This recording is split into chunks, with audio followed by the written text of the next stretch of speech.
الحمد لله وكفى والصلاة والسلام على نبينا المصطفى.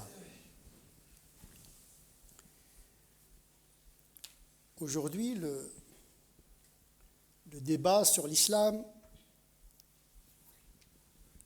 la visibilité de l'islam, la problématique que pose l'identité musulmane, notamment dans la société qui est la nôtre, se pose en termes morphologiques, mais non en termes spirituels. C'est-à-dire que ce débat de l'identité, du rapport à l'islam, que ce soit chez les non-musulmans comme chez les musulmans eux-mêmes, est un rapport de tension et de crispation identitaire aux dépens de l'âme de l'islam. C'est-à-dire que ce débat-là risque d'étouffer l'esprit de l'islam qui se trouve essentiellement dans la notion de la prière. Et la notion de la prière, c'est le moment sacré du contact avec la transcendance, et donc sa dimension la plus spirituelle. C'est le souffle et l'énergie qui permet la transmission de l'islam d'une époque à une autre, d'une génération à une autre. La chaîne de la transmission de l'islam se fait par la prière. Cette énergie qui donne la force de vivre dans la sérénité et l'apaisement, au-delà des tensions matérielles que nous traversons aujourd'hui. C'est un piège pour l'islam de se réduire uniquement à une identité et de visibilité. Car l'enjeu est ailleurs. L'enjeu est dans ce contact intime, discret avec le divin, qui transforme la condition intérieure du musulman pour que sa condition historique évolue en sa faveur.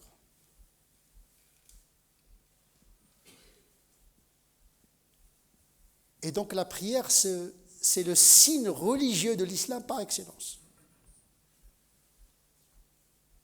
Ce n'est ni le halal, ni la gandora, ni le foulard islamique, ni le minaret, ni les coutumes. Shi'ar al-Islam as-salah. S'il y a un signe religieux, un slogan, c'est celui de la prière comme modalité de contact avec la transcendance, afin de mieux vivre avec les autres. Une altérité avec le divin pour pouvoir vivre une altérité paisible avec les autres. Donc le passage du musulman vers les autres passe par le contact avec Dieu, lequel contact se fait à travers les prières, d'où l'importance que revêt la prière dans les pratiques de l'islam. Cette pratique n'est pas simplement une simple prescription, faire la prière pour faire la prière. Faire la prière parce que Dieu l'a demandé. Bien sûr, Dieu l'a demandé, mais ce que le musulman doit savoir, c'est que il doit chercher pourquoi Dieu l'a demandé. C'est-à-dire l'intention de la prescription. Ce n'est pas la prescription en tant que telle, comme Ibrahim qui demande à Dieu comment. Il ne remet pas en cause la capacité de Dieu, ni l'ordre de Dieu, mais le pourquoi. Il veut chercher le pourquoi pour mieux pratiquer. Parce que quand on passe du côté du sens, on passe du côté de la qualité de la pratique. C'est pour cette raison que l'i'tiqad, c'est lui qui fait la qualité de la pratique. Nous faisons tous la même prière, le même jeûne, nous sommes tous musulmans. Mais la différence se joue au niveau de l'aqida. C'est elle qui fait le coefficient spirituel d'une pratique. Quelqu'un qui fait la prière comme ça, parce que c'est comme ça, pas autrement, il subit la prière. Il y a des musulmans, effectivement, qui subissent l'islam. Ils ne le vivent pas, ils le subissent. Donc ils passent tout leur temps à défendre leur identité musulmane. Or, l'islam n'a pas besoin d'être défendu, il a besoin d'être vécu. soit naturel et spontané à ton rapport avec ta religion qui te mène vers l'essentiel, c'est-à-dire le contact avec le mystère de Dieu. Cette prière n'est pas venue uniquement pour éprouver la foi du croyant. Mais la prière est venue pour répondre à un besoin spirituel anthropologique chez tous les hommes, quelle que soit leur religion. Même s'il n'y a pas l'islam, avant l'islam, il y avait d'autres formes de prière, parce que depuis la naissance de l'humanité, l'homme a toujours besoin d'entrer en contact avec l'invisible par le biais de la prière. Et donc c'est dans la nature même de l'homme que de s'adresser à une force, à une puissance occulte qui le dépasse, parce que l'homme est habité par le mystère de l'âme qui l'informe que derrière la nature, il y a quelque chose. Même ceux qui ont adoré les statues, les astres, la nature, c'est parce qu'ils pensent que ces objets-là contiennent une force occulte. Comme disaient les polythéistes, les associationnistes à l'époque du prophète, ils disaient « Nous adorons les statues parce qu'ils nous rapprochent davantage de la divinité suprême ». En vérité, à un moment donné, les médiations sont devenues des déités subordonnées à la déité supérieure, suprême, qui est Allah subhanahu wa ta'ala. Et au fil du temps, on a oublié Dieu le suprême et on s'est focalisé sur le moyen. La prière, elle peut être une idole. Quand vous faites la prière pour la prière, c'est que vous adorez la prière, vous adorez l'islam, mais vous n'adorez pas Dieu de l'islam. Or, le but de la prière, c'est d'établir le contact intérieur et spirituel avec la transcendance. Et donc, la prière, c'est un besoin. Il vient répondre à un besoin, parce que l'homme, il a besoin pour vivre, de tirer, il a besoin pour vivre, il a besoin de tirer une force absolue, de l'absolu pour pouvoir surmonter plutôt les difficultés de la vie. Wasta'inu bis-sabr, chercher renfort auprès de la patience et de la prière. Voilà ce que dit le Coran. Donc, la prière, c'est une force qui permet, justement, en croyant, d'assumer son existence. Donc, c'est un besoin. Aujourd'hui, on le voit dans nos sociétés sécularisées, ce besoin de yoga, des pratiques spirituelles, mystiques, de décompresser. Ils ont besoin d'une soupape spirituelle pour, justement, échapper à la tyrannie de l'économisme et du matérialisme. Nous avons, la prière qui répond à ce besoin.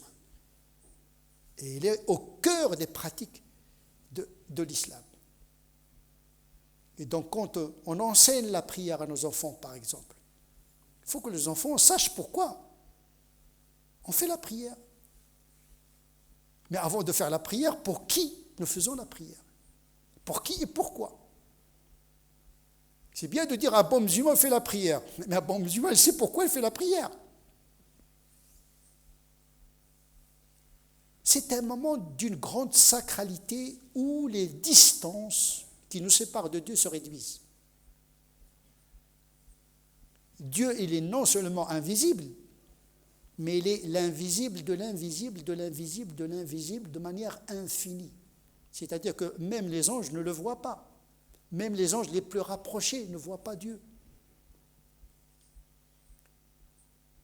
Et dans la pratique de la prière, il ne s'agit pas de s'adresser à une force invisible qui est inférieure à celle de l'absolu. On ne s'adresse pas aux anges.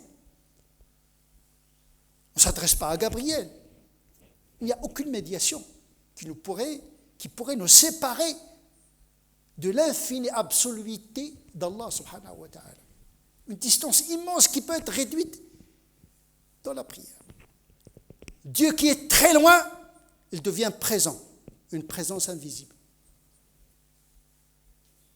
C'est pour cette raison que dans Hadith, le prophète nous dit que lorsque le musulman dit Allahu Akbar, Dieu est grand, il est grand mais il vient.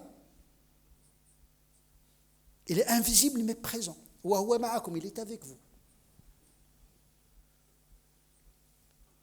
C'est une communication, une entrée en relation par l'intention et la sincérité qui fait que Dieu, non seulement il envoie ses anges, mais il est présent lui-même. On sait bien que lorsqu'on fait le dhikr, lorsqu'on fait la prière, il y a les anges, il y a les esprits négatifs qui s'écartent. Mais quand vous faites la prière, Dieu vient mettre sa face devant la vôtre. N'étant pas localisé, il n'obéit pas aux lois du temps et de l'espace.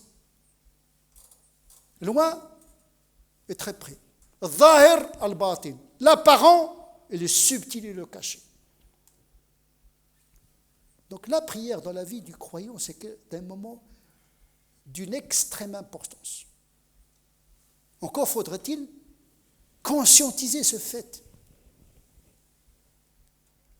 Apprendre à nos enfants d'entrer dans l'intimité de Dieu et de faire entrer Dieu dans notre intimité. Parce que la prière, ce n'est pas un ensemble de protocoles et de procédures. Malheureusement, il y a un fiqh, il y a un enseignement religieux qui assèche l'islam, qui assèche la prière. Tu dois dire Subhanallah dans la prosternation, tu dois dire Sami'allahu liman hamida. Donc voilà, c'est un rituel dans lequel le musulman perd Dieu. Il le perd. Il s'égare dans le rituel. Parce qu'on a appris, nous avons appris quand on était enfant, nous apprenons à nos enfants, la prière c'est comme ça. Hein? Tu ne bouges pas ni droite. C'est-à-dire que non seulement vous êtes coincé physiquement, mais vous êtes coincé spirituellement. C'est-à-dire que vous devez suivre le protocole parce qu'il faut le suivre, vous êtes musulman, vous devez faire ça. Mais l'objectif de la prière, c'est d'entrer dans une discussion intime avec le divin. Dieu est l'être le plus proche de nous. Aqrabu ilaykum, si le plus proche être de nous, c'est Dieu. Il doit être un ami, un intime, khalil. Tout ceci se joue où? Au mental, ce n'est pas dans les formes, ce n'est pas dans l'anatomie, ce n'est pas dans la visibilité. Le piège de l'islam, c'est dans les apparences. On dépend du fond, un fiqh sans théologie et sans mystique. Le théologique donne le sens à la prière, pourquoi on prie et pour qui on prie. Le fiqh, il nous donne le code des procédures. Mais il y a une autre pratique, ce que j'appelle moi la sharia intérieure, c'est la pratique de l'esprit. La prosternation du cœur, record du cœur, la fatiha du cœur, la fatiha intérieure, pas celle prononcée. Et donc, l'entrée par la prière, c'est l'entrée dans l'intimité et le besoin. Nos enfants, nous devons les faire entrer dans le monde de Dieu par le biais de ce sens de la prière qui crée le contact avec Dieu, une relation, une communication avec le divin. La prière, c'est la force spirituelle qui permet de préserver la transmission de la religion. C'est la chaîne de transmission de la religion. Une fois abolie, eh bien, la chaîne de transmission se rompt. Quand on voit aujourd'hui des musulmans qui s'habillent d'une certaine manière, qui mangent le halal, etc., mais qui négligent la prière, le sens qu'on vient de dire, cette visibilité risque de s'éteindre parce qu'il est coupé de la transcendance. Or, la transcendance ne peut être vécue que dans des moments d'intimité, de grande sacralité, où Dieu est plus que jamais présent dans notre vie. On ne peut pas mener notre vie sans convoquer l'intervention de Dieu. Sinon, on est désuffisant. C'est pour cette raison que le plus grand pacte en islam, le symbole, le signe de l'islam, c'est la prosternation. Kalla la tuti'hu wasjud waqtarib. un moment de proximité, d'humilité et de grandeur spirituelle. نسأل الله عز وجل أن يجعلنا من الذين يستمعون القول فيتبعون أحسنه أولئك الذين هداهم الله وأولئك هم أولو الألباب. اللهم ربنا آتنا في الدنيا حسنة وفي الآخرة حسنة وقنا عذاب النار. اللهم أعنا على ذكرك وشكرك وحسن عبادتك. اللهم أعنا على ذكرك وشكرك وحسن عبادتك. اللهم أعنا على ذكرك وشكرك وحسن عبادتك. اللهم صل على سيدنا محمد وعلى آل سيدنا محمد كما صليت على سيدنا إبراهيم وعلى آل سيدنا إبراهيم، وبارك على سيدنا محمد وعلى آل سيدنا محمد كما باركت على سيدنا إبراهيم وعلى آل سيدنا إبراهيم في العالمين إنك حميد مجيد. سبحان ربك رب العزة عما يصفون وسلام على المرسلين والحمد لله رب العالمين.